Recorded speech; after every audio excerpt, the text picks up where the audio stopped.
మీ మోకాల నొప్పులకు ఎటువంటి సర్జరీ లేకుండా ఎపియాన్ పెయిన్ క్లినిక్ అందిస్తున్న అత్యాధునిక చికిత్స. బ్యూటీ పాజెంట్ విన్నర్ శిల్పారెడ్డి గారి ఇంటర్వ్యూ పబ్లిష్ చేశాం, గుర్తుంది కదా. పిచ్చ రెస్పాన్స్ వచ్చింది, మామూలుగా కాదు. ఎంతమంది ఎన్ని కాంప్లిమెంట్స్ ఇచ్చారు. Viewership was amazing.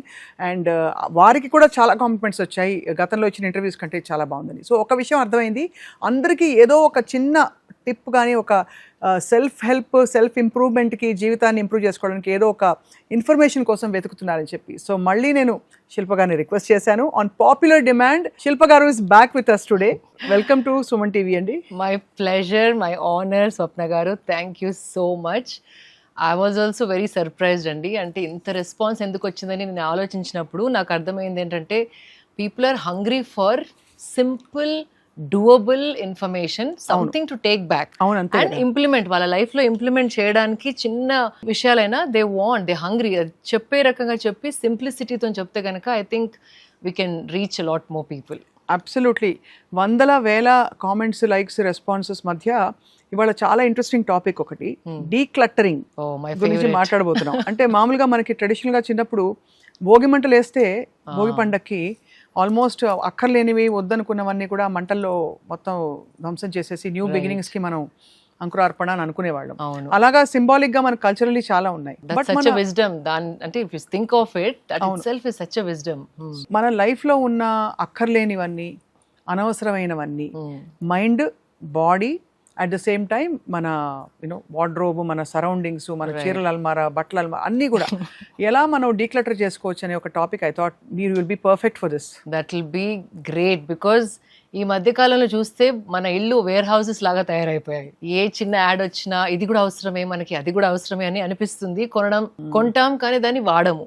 అండ్ అలాంటి నీడ్ క్రియేట్ చేస్తారు advertisements through.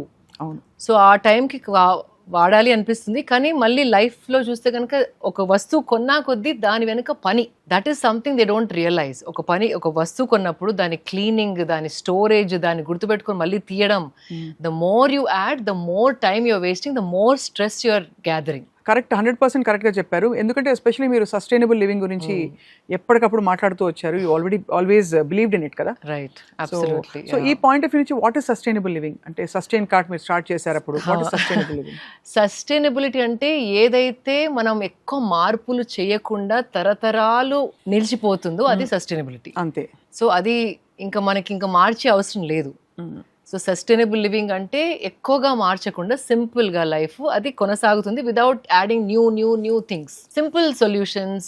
For example, how do I say, like జలుబు వచ్చినప్పుడు జింజర్, హనీ, మిరియాలు ఇవన్నీ తాగమని, ఇట్స్ అ కామన్ సెన్స్. దానికి now we have Coldact, like list of medicines cold కి.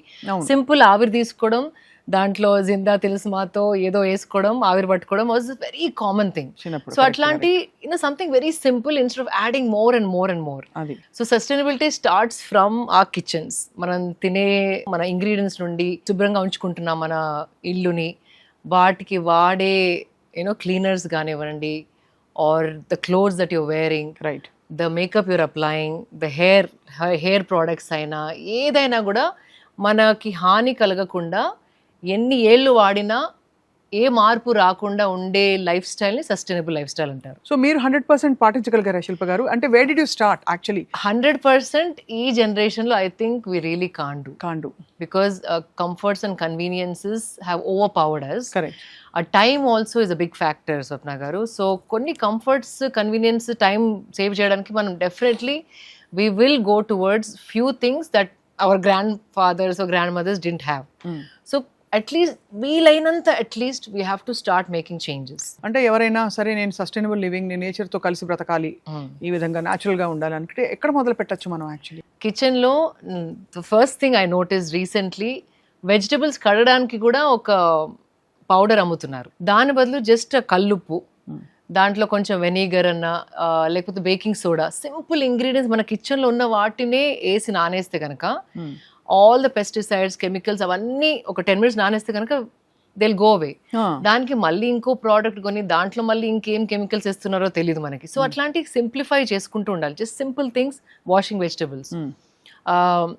కత్తిపీట ఉండేది, but now we have Cutting plastic cutting boards. And every time you cut on the plastic cutting board, little bit of plastic is getting scraped. స్క్రేప్ అవుతా ఉంటుంది, అది food లో కలిసే అవకాశం ఉంది. ఒకవేళ మనం వుడెన్ కటింగ్ బోర్డ్స్ అనుకుంటామా, అది వాష్ చేసిన తర్వాత సరిగ్గా ఆరకపోతే దాంట్లో బ్యాక్టీరియా అవన్నీ అంటే వుడ్ అంటే పోరస్ గా ఉంటుంది కదా, అది వాష్ చేసి ఎండలో పెట్టి కంప్లీట్ గా డ్రై అయిన తర్వాత you can still use it again. అవును. కానీ if you don't do that, wood holds water and దాంట్లో మళ్ళీ బ్యాక్టీరియా బ్రీడ్ అయ్యి that is also harmful. Oh my god, ఇవి అసలు గ్రహించరు ఎవరు. ఇది చిన్న చిన్నవి, బట్ మన కత్తిపీట was the perfect because you cut it and the blade is easy to clean and కింద ఒక బౌల్ ఏదో పెట్టుకునే వాళ్ళం. That would have been the perfect thing. కత్తిపీట వాడడం ఎంత బాగుందో, కత్తిపీట వర్డ్ విని కూడా ఎన్ని రోజులు అయిపోయిందో అసలు. ఎగ్జాక్ట్లీ. సో అట్లా చిన్న చిన్న చిన్న చిన్న జస్ట్ కంటైనర్స్ జార్స్ లో పెట్టుకోవడం బెటర్ దాన్ ప్లాస్టిక్ డబ్బాస్. అది కూడా ప్లాస్టిక్ మీకు తెలిసిందే, ఎవ్రీ టైమ్ యూ వాష్ కొంచెం కొంచెం ప్లాస్టిక్ లీచ్ అవుతా ఉంటుంది. అంటే ఫుడ్ గ్రేడ్ అందరు అమ్మరు, food grade is little expensive. అది కూడా ఎండలో పెట్టవద్దు because something always melts and leaches. Plastic definitely leaches year after year after year. So అది ఫుడ్ లో కలవడం సింపుల్ గా. అప్పుడు మన దగ్గర అల్యూమినియం డబ్బాలు ఉండేవి, స్టీల్ డబ్బాలు ఉండేవి. అవును. And I remember my mom తో for the long, even till today, like almost 45 I am, నా చిన్నప్పటి నుండి అదే స్టీల్ డబ్బాస్ ఇన్ డిఫరెంట్ సైజెస్ ఫర్ ఆ పప్పు, బియ్యం, ఉప్పు అండ్ లైక్ ఎండుమిర్చీస్ అండ్ ఎవ్రీథింగ్. అసలు ఆ స్టీల్ డబ్బాలు చూస్తేనే పండగలా ఉండేది, కళ కళ తళ తళ మెరిసిపోతూ. So simple thing that was sustainable because ఇప్పటి వరకు మా అమ్మ ఒక్కసారి కూడా చేంజ్ చేయలేదు డబ్బాల్ని. And they last, there is no harm and like chemicals, plastic leaching అవన్నీ లేదు. కత్తిపీట స్టిల్ మై మదర్ యూజెస్. మన పెద్దవాళ్ళు ఇవన్నీ సెటప్ చేసిన థింగ్స్ ఇన్ ద కిచెన్. కానీ ఇప్పుడు మనం ఆ బుల్లెట్ వచ్చిందని, ఇంకోటి వచ్చిందని, చాపర్ అనేసి we start using too many things. మనకి ఈ ఇన్స్టాలో అయితే చూస్తే ప్రతిదానికి ఒక పరికరం ఉందండి. అవును. వెల్లుల్లి కట్ చేయడానికి ఒక పరికరం, వెల్లుల్లి దంచి ఇది వరకు తొక్క తీసేసి పోపులో వేసేవారు.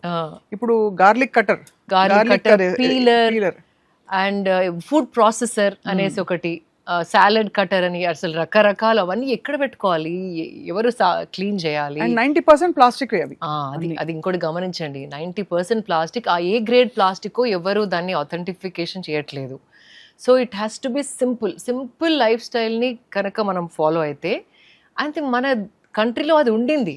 ఇట్స్ నాట్ దట్ సడన్ గా మనం కొత్త దారులు వెతుక్కోవడం కాదు. మన అమ్మమ్మ వాళ్ళు జస్ట్ 2 generations బిఫోరే ఇవన్నీ మనం చేసి ఉన్నాము.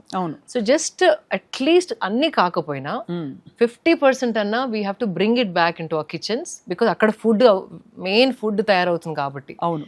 And then clothes and the rest follows. Cleaning, అప్పుడు చిన్నప్పుడు జస్ట్ మై మదర్ ఉప్పేసేది ఫ్లోర్ క్లీనింగ్కి, ఎప్పుడైనా నిమ్మకాయ పిండేది వాసన వచ్చినప్పుడు, ఆర్ వానాకాలం. అండ్ ఇంకోటి వానాకాలంలో నౌ ఐ డూ, ఆ ధూపేస్తారా మీరు, వేపాకులో కొంచెం నెయ్యి, ఒక బగారా ఆకు, కొన్ని లవంగాలు అండ్ కొంచెం ఒక ధూప్ స్టిక్, నాన్ టాక్సిక్ అని చూసి తీసుకోవాలి. సో మళ్ళీ చెప్తాను, బగారా ఆకు అంటే బిర్యానీలో వేసే ఆకు, బే లీఫ్ ఒకటి. మీకు కావాలని ఒక వీడియో పంపుతాను, మీరు you can post it. Sure. Bay leaf ఒకటో లవంగాలు, ఒక 4-5, తర్వాత వేపాకు చాలా, అండ్ దాని తర్వాత నెయ్యి, ధూప్ స్టిక్, కర్పూరం. ఆ ధూప్ స్టిక్ ఎందుకు? వాసన కోసం, త్వరగా అంటుకోవడానికి. కర్పూరం కూడా పచ్చి కర్పూరం, నాట్ దట్ కెమికల్ ప్లాస్టిక్. చిన్న ప్లాస్టిక్ నో కాదు. అదే చాలా ఇప్పుడు పర్ఫెక్ట్ షేప్డ్ కర్పూరం ఏదైతే వస్తుందో అదంతా సింథటికే. అవును.